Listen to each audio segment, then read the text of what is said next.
Welcome to the DIgible Dudes podcast. I'm David. I'm Reid.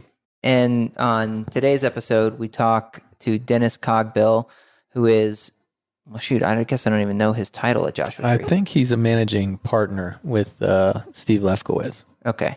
Joshua Tree Conference Group. They famously put on the AME conference that's in Huntington Beach each year. The apartment, he changed them to innovation. It's now the apartment innovation. Right. Yep. Conference. And then they put on Mtech, which is Multifamily Technology Conference, and they have something new in the Atlanta.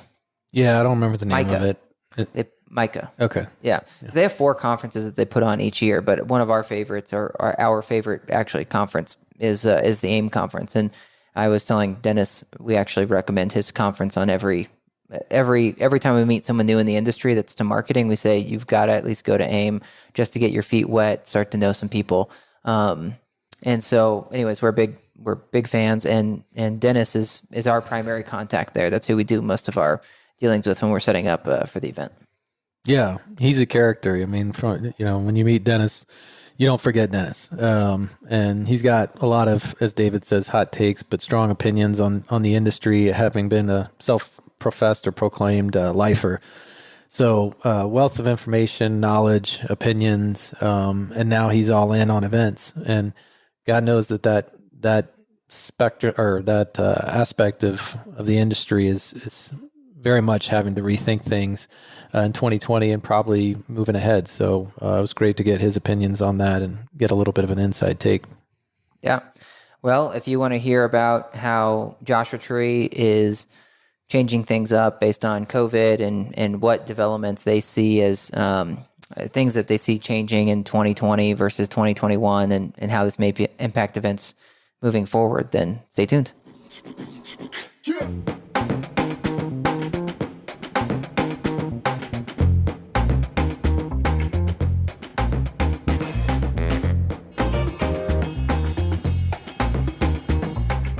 So yeah, we're glad to have Dennis on talking to us about the current climate with multifamily events, which they're a huge part of, and we love their events, and we're looking forward to AIM this year, which got postponed and then got canceled altogether, and just had us curious, from your vantage point, how you guys are seeing things, and there's a lot of questions underneath, but maybe the best place to start is just an update as far as y'all's perspective and kind of what the back half of the year looks like. And I'm sure there's a lot of, kind of wait and see. But on the other hand, you guys have had to make some big decisions on some of those signature events. So, yeah, just wanted to get some early thoughts from Dennis. Yeah, and Dennis, if you would just do us a favor and save us the time of trying to look you up, but give us your background and then the quick highlights on Joshua Tree, and then move into like what happened to you guys this year and what your plans are. Yeah. David, thanks for having me on. Dennis Cogbill. I'm the managing director for Joshua Tree Conference Group. We produce conferences in the multifamily space. Our biggest one is AIM, the Apartment Innovation and Marketing Conference, which is supposed to happen in May. We also produce the Flex Conference, Micah, and Mtech, so 4. What's changed? I mean, a lot's changed. We usually have 4 conferences a year, like I said, and this year we had 1 in February. So ahead of all the U.S. COVID breakout. And then we got up right in front of our March event, which is Mtech, the Multifamily Technology Entrepreneurship Conference. And literally we were a go, and we had a couple speakers call us and say, hey, I can't fly, I can't get there. Well, it's a one-day conference, and if you lose 6 speakers in 2 hours, you got a problem. So we got on the phone, we had made the decision that like something is happening. We're not quite clear what. So let's go ahead and cancel this one. So it's a little over 125 people. So easy to get a hold of them with an email and get back out to them. But 3 days later, the state of California went to safer at home orders and shut down. So we were right ahead of that. And as we're having that conversation, we took a look at our AIM conference and we said, hey, look, AIM is a couple months away. What do we think is going to happen? What should we do? What's this thing they're talking about called a second wave? And we made the call then that, everyone that comes to AIM is a partner, whether it's an attendee to learn something or a sponsor to help bring clients together. We didn't want to put anyone in a position to be put out, and we just didn't have any good information. So that's why we made the decision to postpone it from May to the last day of August, first couple of days of September. And I would say kind of, what has changed. I mean, well, the pandemic has come along, but we just don't have a whole bunch of data that's set. We have a lot of data coming in. The data keeps evolving. There's some hope in some data, and there's some scariness in some other data. But that's the real challenge we operate as an event planner is, what do you do with you have the data today? And then also, you guys reached out and said, hey, what's going on? And really, that's the question. Like, how do you plan for something if you don't know what's going on or what's going to impact people coming in? So we made those changes. And I think, we are waiting for the green light of when things will go back to normal before we can do concrete plans. So if you fast forward to last 2 weeks ago, we made the decision to actually cancel AME 2020 and roll everybody over to AME 2021. There's some reasons behind that, but I'll hit pause right there and see if there's anything else, any other questions you want to dig into or aspects. Well, I know you ultimately, I think you made the right call in going ahead and canceling it, but and you can't get away from, obviously, I'm sure for you guys, the financial implications, which have to be kind of extreme if this is your business. But one of the things that I was questioning before, it was kind of an easy decision, whether it was coming from you guys or coming from us, but it's just, when the ROI is in real jeopardy, and that's where I started thinking, almost in being in your shoes, like, are they going to introduce potentially attendee like clauses or guarantees or something to put, the bigger sponsors' mind at ease? Because, we're still going to be, I would think, a little gun shy even next year. We love these events. Hopefully you already know that. But it's like, if you're going to put down tens of thousands of dollars and you don't really have, as you said, the data still coming in, a true sentiment of, because I mean, and this was totally random but different, about people RSVPing and not showing up, and kind of inside, like, not inside joke, but the whole Trump event. But just, for sponsors, it's like, well, are people really going to come? And then, you make this big commitment and kind of build your business strategy that year around some of these events. And then, it's a light showing. So that was one question in that, as you guys were thinking through it, but it just seemed to become so easy or clear to you guys that we needed to not only postpone, but cancel. But hopefully you're tracking me. It's like, as you think ahead, Dennis, is more what I'm trying to get at. If the model or, parts of these agreements are going to look any different, or if it's really just for the sponsors, it's like kind of buyer beware. It's like your own risk. We can't make guarantees. We don't know who's going to show up.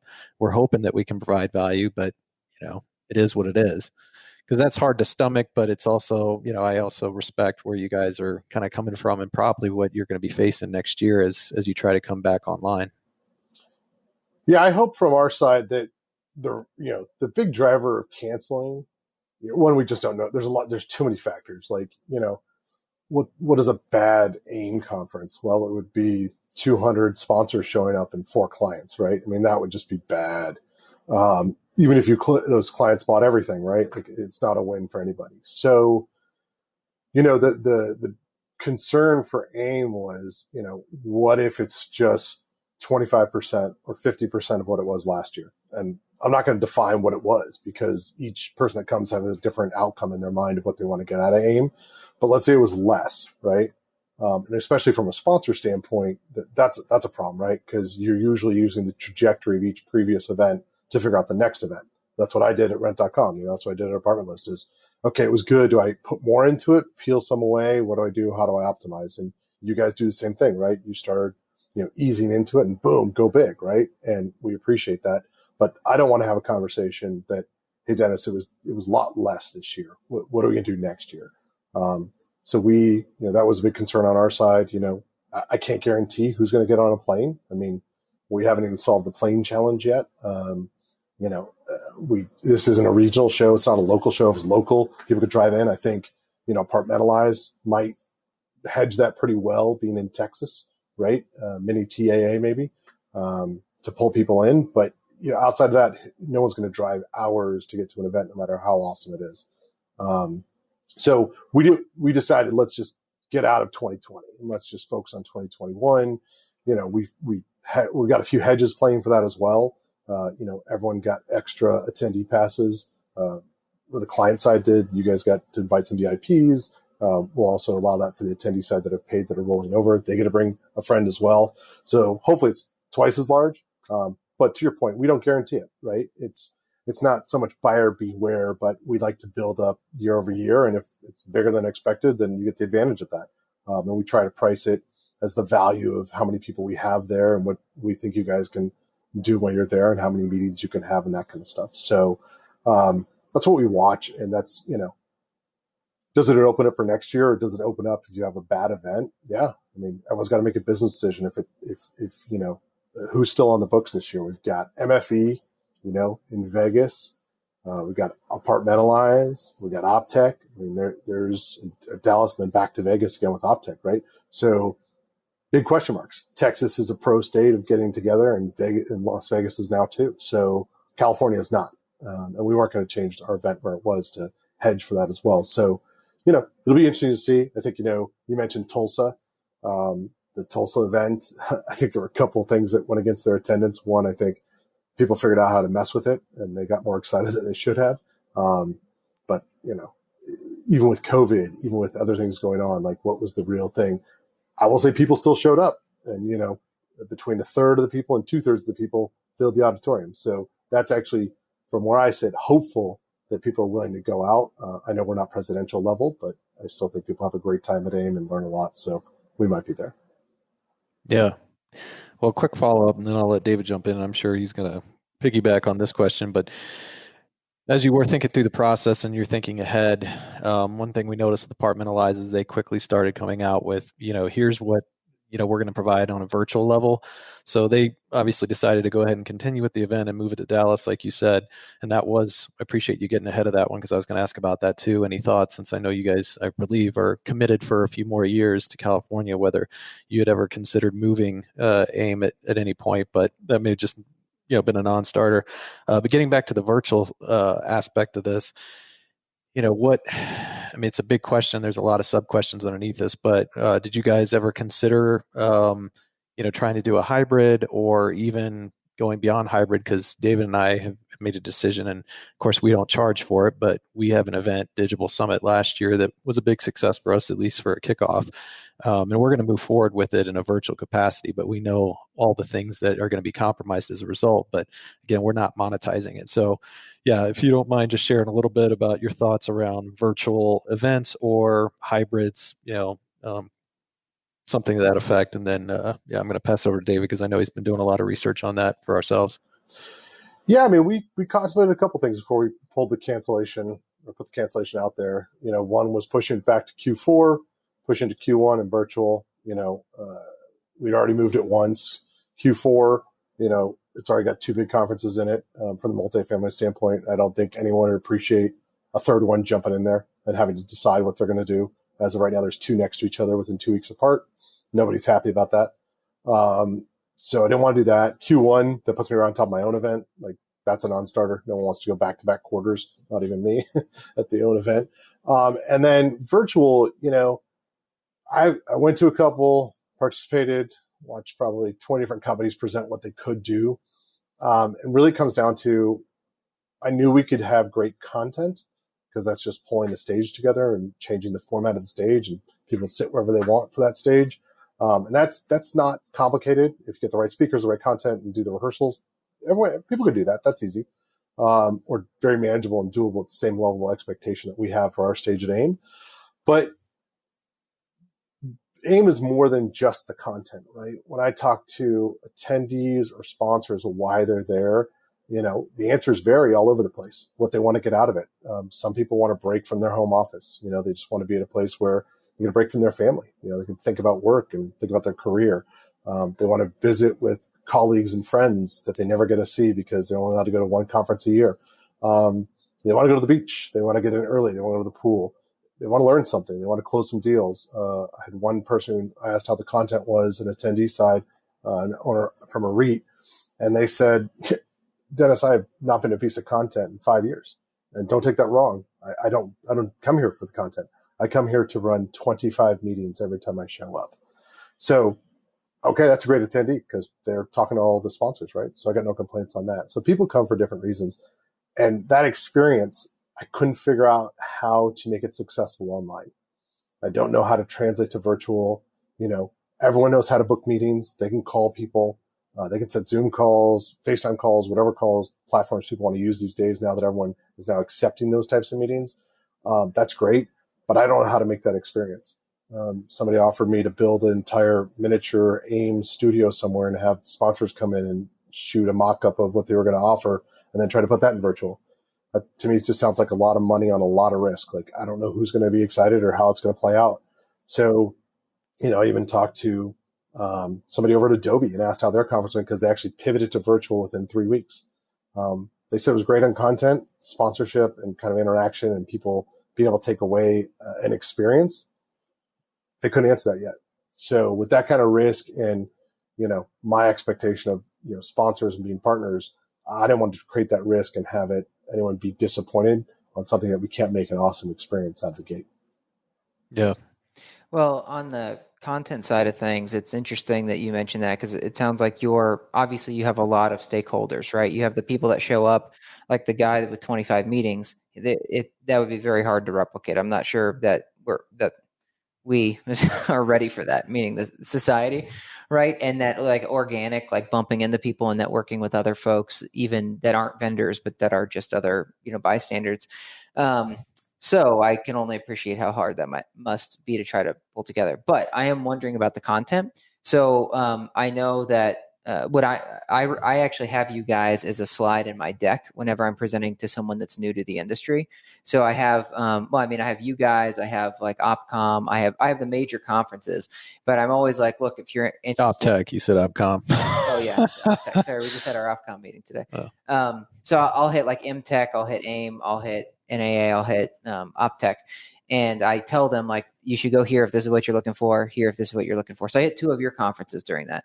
My point is because a lot of times it's like when you're moving from out of industry to in industry, you need to like, you got the fire hose from your own company, but now you got to like also get your own like handle of what your own experience of the rest of the industry. So you're not just being told from people that you're sitting next to. So this is long-winded to talk about content. How much is this almost like a blessing in disguise to be like, great, we get to skip a year on content and like come back and let the industry like have something new to talk about versus it's like, no, really like there's always good content. It's not like, because I'll say with like, when we first started the podcast, at first we were like, shoot, what are we going to talk about? And now we've got crap coming out of our ears and we're like, well, when are we going to get this scheduled? So I'm just wondering how that falls for you at, running events. Yeah, I think you can create content from a lot of different areas, right? And I think the question is, what do you for right now, like the blessing part is we can just focus on what we're excited about and actually ask the question, what's really going to solve challenges? So I'll do a shout out to our advisory boards. I spend time talking to them as much as I can throughout the year when they're available to ask them, what are the big problems you're working on? Like, what do you need solved? Who do you need to talk to? Who do you need to meet? And some of that's as simple as, setting up with introductions for people that want to work on their team, help with hiring and those things. But usually it comes down to like, okay, after 5 or 6 of those conversations, I can get a theme of what the content needs to be, what the problem is. I mean, case in point, we were at our first MICA conference, Multifamily Innovation Conference, Atlanta. And someone came up once and said, hey, this flexible rentals panel, who should I use? What should I do? It's good. Okay, we'll get some more information. Half hour later, somebody else walks up. Hey, flexible rentals, like who's the best company to partner with? What should we do? Like, that's interesting. Okay, we'll get some information. And then 2 more people came up, almost the same conversation. I'm like, okay, we clearly have an opportunity here for content, and this is something special that no one else is doing. So we literally built a conference around it 6 months later. So in October, we launched that conference. So, that's kind of how we find content. It's through conversations and talking about it.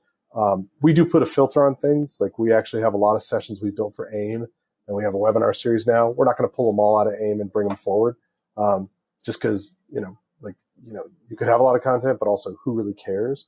And then also, it's a lot of work to make it good content and make it so it's actionable.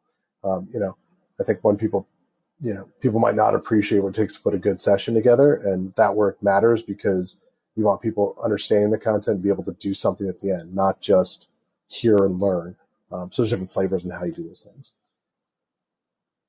Cool. And then what about how this, even though you guys aren't doing virtual, like a virtual or combined, as Reid was saying, like conference this year, meaning like a smaller one in person, but with some online stuff. You guys, as you just dropped, you're doing like I guess a new webinar series. So tell us a little bit about that. What's the inspiration? Are you guys able, I feel as a business owner, like, are you able to monetize that in any way for yourselves to like kind of help you guys get through the year? And then does that change what you guys will do next year? Or like, does it change your business model at all moving forward? Great question. Yes, we have monetized it. When we first started it, we're like, okay, who knows who's going to show up, right? And like I said earlier, I don't want to burn anybody. So we launched the first series, no sponsors, just putting together some content, doing some marketing around it. We have our audience for AIM, so you can leverage that to, market to have a webinar as well. And we did pretty well. We didn't go in the first kind of, I'd call it the waves, when everyone started going home and you had or work from home and safer at home orders, you had a huge wave of webinars starting. We were kind of in the second half of that, not right at the beginning. And now we're kind of in the full bore webinar fatigue, maybe. I don't know if we're quite there yet, but it feels like it's getting there. So we launched it. We did about 5, got some good data, different levels and learnings on it. Big things were optimizing kind of the experience from our speaker standpoint and realizing, some coaching up of how not to have audio or visual problems. Some basic stuff, but things that are overlooked when you're doing this. So we did that, and we've launched it, and we have one more this week, and then we're actually going to take summer and kind of shelve it, take 8 weeks and not do it. One, because I think we're in that fatigue point, and it's just not, people are starting to celebrate with their families, figure out what vacation at home looks like and all this other stuff for summer. So I think we're going to have a different style of summer this year. So we're going to take a step out of that, and then come halfway through September, we'll launch back up with a full series running all the way through until probably the week before Thanksgiving, and then maybe 1 or 2 in December, and then we'll call it for the year. And really, it's just because of the timing cycle. We don't think anyone's going to be interested, or the audience will be fragmented throughout that, and the excitement's kind of there as well. So yeah, we are monetizing. We can do them. It does help, get us over to next year. But really just measuring the experiences, how many can we do? Are they good? Are they relevant? But we're not forced to do it. So that means we're in a good position from that side as well. Well, I'll take the subtle dig. Like when Dennis first jumped on, I spent like 10 minutes like blowing out his eardrums trying to get our new audio setup done. Look, I'm not going to be a production assistant anytime soon. But so Dennis, just hitting real quick back on what you said, like, so you're monetizing through, because I think they're smaller webinars, right? Like that was the goal, is like, you're not trying to like mass cater, like have 1,000 people on these things. And then I'm guessing you're monetizing not through charging for the webinar, like, who is it? Multifamily Insiders or something charges for their stuff. But I'm guessing you're doing more the sponsorship angle, since that's, well, they don't charge for the content. They just charge the sponsors to be involved. I thought they charged, I paid once for like a $50 to watch. Maybe it's because I am a sponsor, but I was just watching and I wasn't talking. But anyways, there's not a lot of content out there. So one thing is webinar fatigue. I think that there are a lot of webinars coming up, but I almost feel like this is more personally, I almost treat it like Netflix now. It's like, hey, if I've got an hour, I bet I can find a webinar these days that I can join that might be interesting, versus before it was like webinars were just kind of on the side for me. But now I'm actually like, oh, what might I find? Like I have lunch hour on Wednesday. What webinar do I want to join this time? So I actually think what's interesting is that the content's getting more specific and useful for, I guess, me personally, being that there's more stuff from the industry coming, versus before it was like you had Multifamily Insiders once in a while doing something that I may or may not care about. So I actually like the frequency of the webinars. But back to the question, is it more sponsorship, or is it more, are you like trying to charge for tickets for webinars? Yeah, no, we're going to keep it more focused like our events, where it's more on the sponsor side versus the attendee side. So, I don't know what people want to pay to be on a webinar, but I could probably find a sponsor who wants to be near that topic or near that audience easier. Plus, there's no guarantee, right? Like, they vary from 50 attendees up to 250 attendees on the ones we've done. So it just depends on the content. I can't guarantee or force someone to get on it, or if their schedule is allowing them to be on it. So we just focus on, is the right content? Do we want to do it? Are people going to learn from it and hopefully make connections and move their businesses forward? If it meets all those and we can get a sponsor, we're in a good spot. Even if we can't get a sponsor, we're still going to produce it and do it because it's good content. And we know that bringing people together really helps everyone's businesses and moves things forward. Yeah. Well, last thing there, and I'll let Reid hit whatever is doing in his noggin over there. But so based on the success of that so far, but does this, as I called it in my email to you, the gap year, does this gap year change what might happen for you guys, like your format or different technologies that you guys will experiment with next year? I'm just curious, again, just does this change anything moving forward? Or do you think it's like, nope, this is just one of those things, and then things are mostly back to normal next year? Yeah, I'll liken it to like education right now. When you talk to any institution, it's like, we want to get everyone back together, but we have to have a plan, and maybe it's all distance learning or everyone back in school, or it's a hybrid, right? And I think for us next year, the evolution would be, at the bare minimum, we'll still have a webinar series all year long, and we'll space it around our conferences that we have next year. We'll still have our conferences experience in person, everyone getting together and experiencing everything that happens at the events.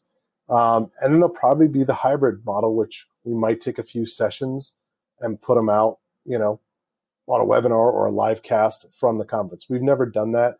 We've debated back and forth on how that would be, but clearly after this year, everyone's accepting this new medium. I mean, it existed before. I'll call it new to some people, but it's been around for a long time. But, doing a webcast or a live kind of piece out and, do some of the content and get out to more people. The question is, do you charge for it? Do you not charge for it? How do you monetize? What's the best way? But at the end of the day, probably getting it out there is a good thing. I mean, we did record every session and put it back up on AIMConf last year. So it's there. Like, we already have it out there. It wasn't live. So we'll probably change and do a couple live sessions, broadcast them, just see how it goes. But as you can see from the production side, like producing it, there's also a lot of nuances that people don't see on the back end. And technology can be fickle. So you got to have some redundancies and different things set up before you do that, because you don't want to have a bad experience either. But I think meeting the needs of some people who are uncomfortable, if we're still at a point where travel's tough next year and they're uncomfortable traveling or they just can't travel. Like if kids aren't back in school next year, or we're in the hybrid mode where more people are distance learning, like what does that do attendance? I think airplanes will finally figure it out come Q1, but there's a lot of things that have to happen for us to get back to the new normal of live person events. Yeah, I think, unfortunately, a lot of people are predicting, and it depends on what you're reading or who you're reading, but, that second wave, and that puts you guys, again, in a tough spot, because that isn't necessarily when certainly not when your signature events are planned, but then you're coming kind of on the heels of that. So you're looking at the fall, the winter, and then if we do see, things kind of bounce back up or get worse, then it's like, okay, well, they're probably going to start getting better right around spring. And this is just empathy here. You guys, are going to be in a tough spot. So it seems to me that you have to find some sort of hybrid, and love that you guys are putting out that content. And I can relate, Dennis, personally. I don't know if I ever shared with you, but my background's in media. And the last 6 years before I got into multifamily was actually in newspaper. And I was on the digital side of things. That's how David and I met. But one of the things, I was often in the room trying to help, I guess, lead strategy, and sometimes just trying to listen, was to the newsroom about their aggravations and what was changing in their industry, right? Which is, okay, now we can't monetize the product the way we used to, put it on people's doorsteps. And a lot of our print advertisers have gone and moved on to digital. So what's our game plan here? How much do we go all in on this digital transformation, knowing it is our future? And not abandoning, our roots, or do we need to, fully abandon our roots and kind of our legacy product?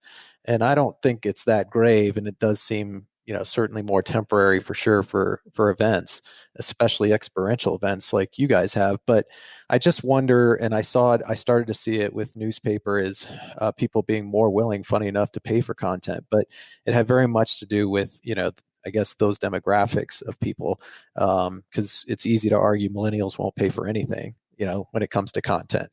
But that's not necessarily y'all's audience. So I'm just wondering if there will actually be some type of collective, I don't want to call it sympathy, but just appreciation for the fact that, hey, great content doesn't come for free, and it shouldn't. If you guys really want this type of content, you need to find ways to support it.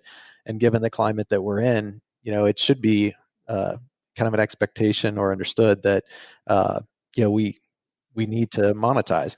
So a thought came into my head as I heard you talking through the webinars, and I'm not saying that this would work, but it's part of what, again, we talked about when I was in the paper, when I was at the newspaper. But it was just like, should we just do like broader subscriptions of content? So you get kind of, what you should expect for maybe free, but then there's all this added premium content, and then it's a suite. It's a package of content for 2021 from AIM, or from the Joshua Tree, sorry, not AIM specifically. But as David was saying, I can always find webinars and valuable stuff now coming from the industry, but it's not often packaged up that way. It's usually like piecemealed. It's like, oh, this just came out, or I can get that.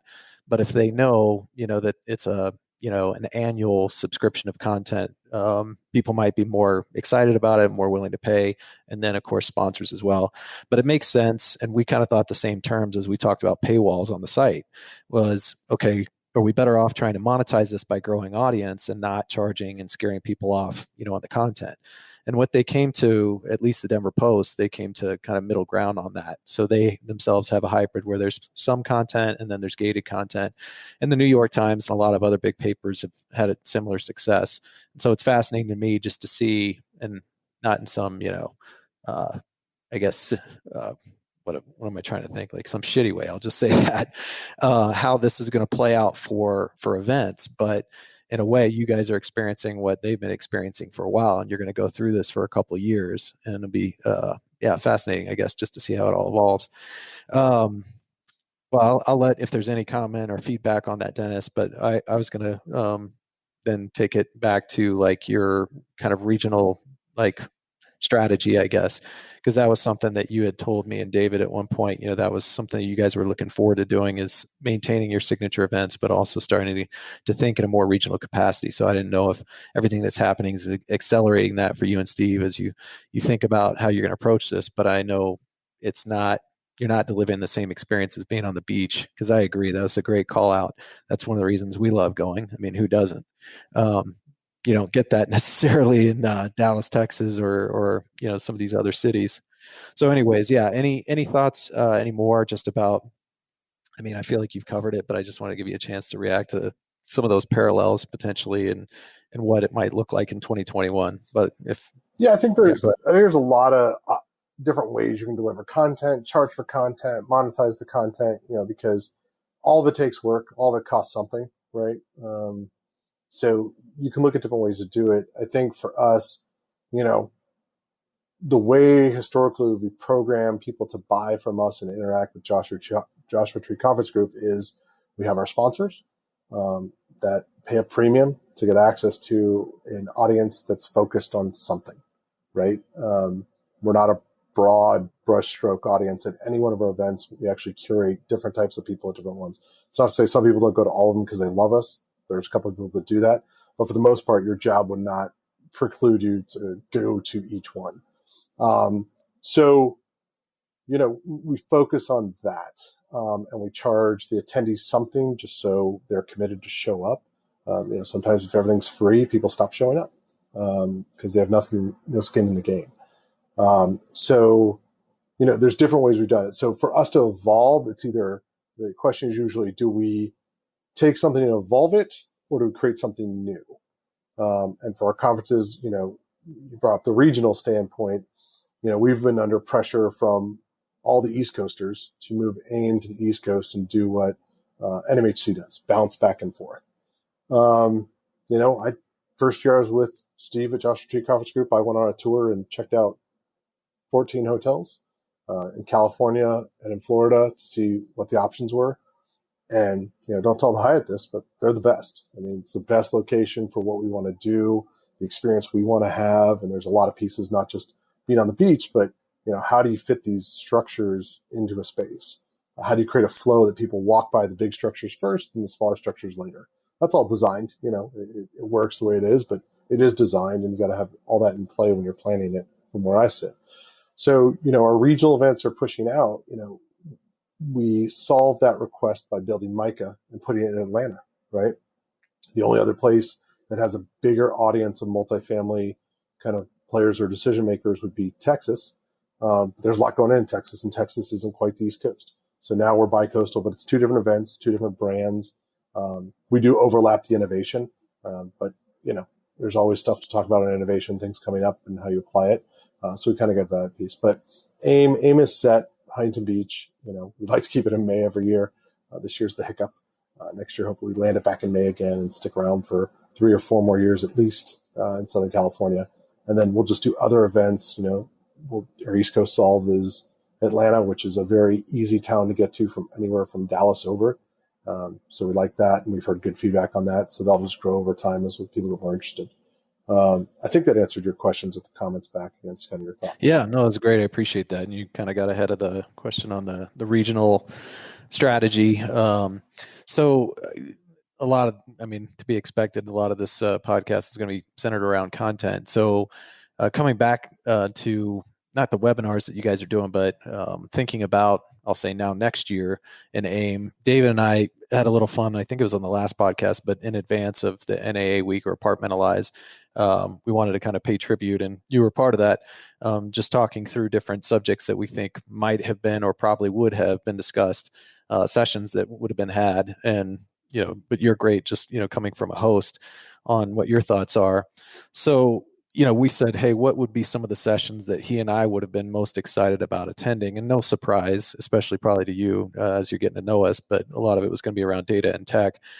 But when you look at the industry right now, anybody can talk about is, the protests, the movements that are going on, the sensitivity, and, it spills over a lot, I think, and rightfully so, into fair housing laws and things of that nature, as well as COVID. So fast forward to 2021, there's no way that that's all going to be behind us. Who knows at what level we'll be at? Because right now, I think it's fair to say it's probably at its peak. But just didn't know if you guys had thought about that already, or you were kind of preparing for that, or imagining that this is a topic that we're going to need to hit, which is virtual leasing, sensitivity around, frankly, things that we started before we got on the podcast with you, which is like sensitivity around, social content, things like that. So as that started to kind of enter, I guess, the brainstorming ideas or thoughts about content as you look ahead for AIM 21? Yeah, this is probably the biggest evolution of what's happened to everybody in the audience personally in their lifetime, right? Some people have not been through a recession. Or worked through it. They've lived through it, but they didn't actually get impacted. It was their parents. People have different exposure to riots. Who's lived through one and seen one or seen 2? Some people have seen 3 if you've been in LA. So there's a lot of stuff and a lot of points that are new to a lot of people out there. So I think for us, there's kind of this evolution of what's happened to the business, right? What's happening to the business of renting homes. One of it is access. How do you still get people in and keep, let them see what's out there? Part of that goes into the exposure, like the fair housing, all the laws, people are changing things, or just realization that, okay, even if it's not written down that you have to do it, like what should you do? What is being human being about? How are we helpful to people? If everyone just wanted that guidance, they'd probably be better off than trying to find out what exactly is the law that I have to do and follow the bare minimum. So access, is a big topic, getting in virtually, being safe. I think the other thing is safety, right? Safety lives on the community, outside the community, interacting with people in a safe manner with a pandemic going on. What does the evolution of this look like? So I think there's a lot of conversations of that. And then, what really changed, in COVID? What did you change that's never going to go back to the same? What are the procedures you should change? Just so it's a better experience. It doesn't have to be worse. Like things can evolve and be forced evolution and progression. And it could be a horrible reason why it had to, but once it did, it becomes better for everybody, or it just becomes the new accepted. Why didn't we do it this way in the past? So I think we're having conversations around that, and looking to it. I think, it's going to be exciting next year because you'll have so many new pieces you can bring forward to a stage to have a conversation about.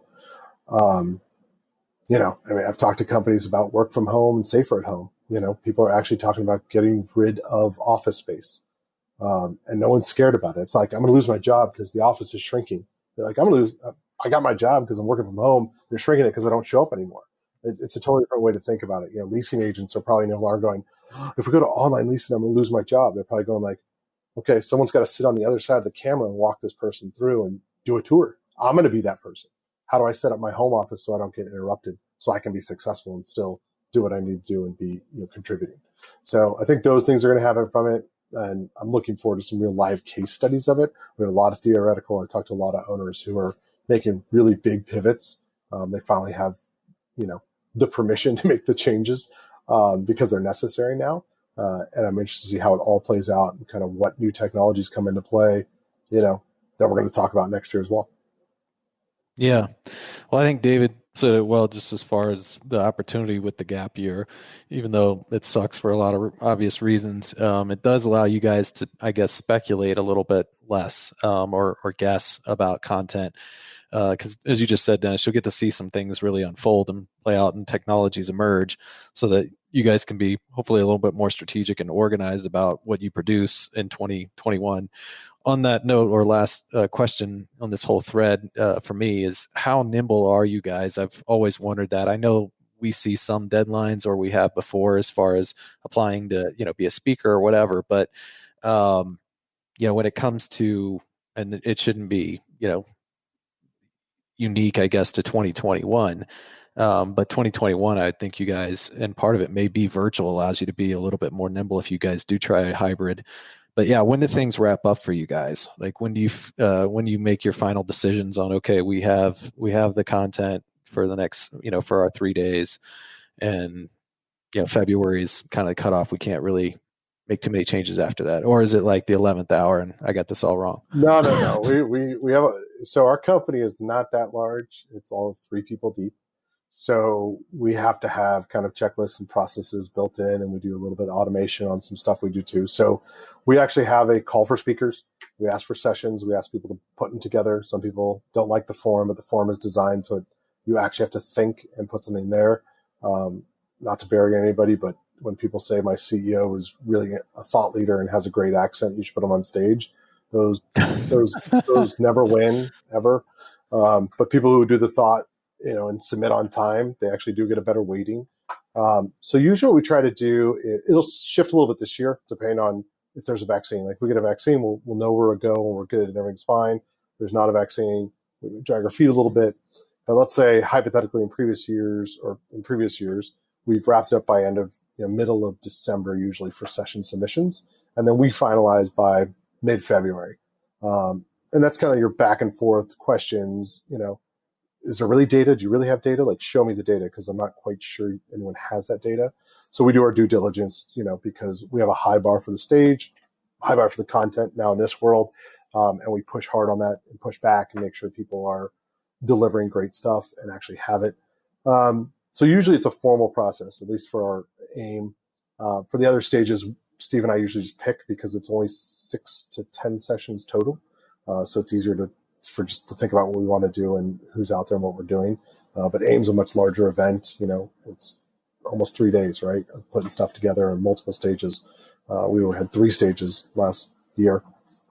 So a little bit more work, a little bit more process, but we're always open. Like, we always save 2 slots usually. We don't wrap up until 2 weeks before. And we do that intentionally, because we're always hopeful that something is going to hit where we go, that's it. It's the wave crashing right now, and we've got to ride this wave, and this is the one we're going to put on. So we do that. We do save some spots, and people are welcome to reach out to us, try to set up time with us and talk about it, and flesh out the ideas. But that some of the content you plan ahead, it's going to be, it's coming, you know what you're doing, but some of it's also like you want to leave it open so that you can have the freshest content as part of your conference as well. Can I ask one more question? Yeah. Well, Dennis, you have a few extra minutes. Of course. All right. So you put him on the spot like that, and you give him out. Well, having, I guess, gone through this now, lived through it as far as a postponement and then ultimately a cancellation, are you guys gonna approach it same way? Like, do you feel like you learned anything coming out of this as far as how you would handle it next year if you're kind of in a similar position? Because obviously, I know that there's some sort of paradigm that you guys have to look at, as far as safety, the economic implications, all that stuff. So you guys have a formula to make this decision, but would do you see yourself like potentially going down the exact same path where it's like we got to this point, it was still kind of in the air, but looks like we're going to have to postpone? Because I heard you say earlier, in the podcast, just that we didn't want to try and stack up with some of these other guys because they, it's nobody likes that when there's events on top of each other. So didn't know if anticipating next year, kind of similar decision process, or do you think it's going to be like, nope, we're either having it or we're not? Steve and I are both lifers in multifamily. So we know, like I always tout that I know all the sponsors personally, all the attendees. I probably know about 40% of the attendees personally. So it's not something I want to show up and be like, oh yeah, we're just trying to pull this off. That's not awesome for anybody, right? And you guys have to have deals, do business for things to be there. We could have a little bit of a haircut. I don't know. I'm not going to quantify what that is. And everyone would be fine and understand. But from where I sit, we still didn't have the information for 2020. We still don't. Like, I don't think we do. I don't think I've made the wrong call by canceling. Now, canceling is a huge financial decision, right? And thank goodness for partners like you guys and a lot of good partners we have. We have the conversation and people rolled over. Everybody wants to do it. Everyone I talk to is bummed that we're not doing AIM, but safety is the biggest thing, right? I don't want someone coming to California, leaving, contracting COVID, and pointing back and saying it happened in Huntington Beach. I don't want that. I probably know that person, and that's going to suck all around. So I'd prefer take the lumps on the financial side, push it to next year, double down. I'm truly optimistic that 2021 will either, have a vaccine or we'll have the new way that we're going out and doing business. The beauty of Huntington Beach is we do have this huge outdoor venue that sits right across the highway. And I've contemplated and also have a plan on how to design that as an event space. If we got to be outdoors and everyone's got to wear a mask and we'll have to take little breaks to get out of the sun and do different things differently, okay, we can pull that thing off. If that's what the data shows and that's a safe way to do it, that's what we'll do. But we're also not going to commit that it has to happen either, because if the risks are too high and it just doesn't make sense, we don't want to put that kind of fear or pressure on anybody to come out for an event that, is going to make you scared to be there. Yeah. Well, since I was mentioning topics or sessions that we were, I guess, hopeful for, would have been excited about, can you give us yours from what was planned? Like what, without hopefully offending anybody, but what was your number one or two sessions that had been planned for AIM 2020 that you were pretty stoked about? AIM 2020, there's a lot of volume in there, a lot of noise. I'm going to go back to Mtech, the first one we had to cancel. And actually, it was about how to invest, how to use your money to invest in multifamily deals. And I thought that was interesting because the one thing that most people might not understand about Steve and I is we're happy when we can advance people's careers in multifamily. And some of it's pointing out gaps and kind of or opportunities and learning that they could do. And this is one that's kind of like, hey, if you're going to be multifamily for a long time, shouldn't you probably own a little piece of the pie if you're going to go through all the cycles, and should you be part of it? So that was one I was personally excited about because I thought that would bring a huge value. So that's actually one we might get back on the burner in Q4. Of course, there's a lot going on in people's lives right now, so it's also a timing thing of when we want to do that one. But that was one I was bummed that we didn't get to put on. And AIM, there's still a lot of good stuff, but we're pulling some of that forward, and you'll see that in the webinar series. Well, that would be super cool too, because there's a lot of advancements in the individual investment space with these different robo advisors and stuff. And there's a few different companies that are doing that for real estate. And it's interesting, because even though COVID has impacted a lot of the job force, the most recent stat I saw said that millennials are investing more now than before COVID.